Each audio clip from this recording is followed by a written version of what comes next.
Polisi yang tiba di lokasi langsung memasang garis polisi di sejumlah area lokasi tambang ilegal ini.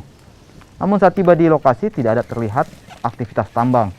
Diduga informasi penyegelan ini telah bocor dan polisi hanya menemukan alat berat serta kendaraan truk di area tambang.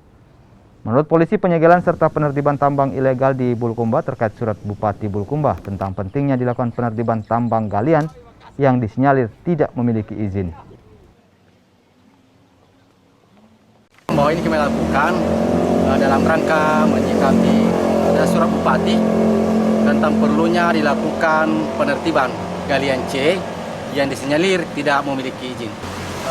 Di lokasi itu belum ada aktivitas yang kita temukan sampai hari ini karena mungkin besar kemungkinan telah bocor akan dilakukannya operasi penertiban. Saya kira demikian. Ya, saya lihat ada pemasangan garis polisi dan itu untuk memastikan bahwa kita telah melakukan penertiban sementara.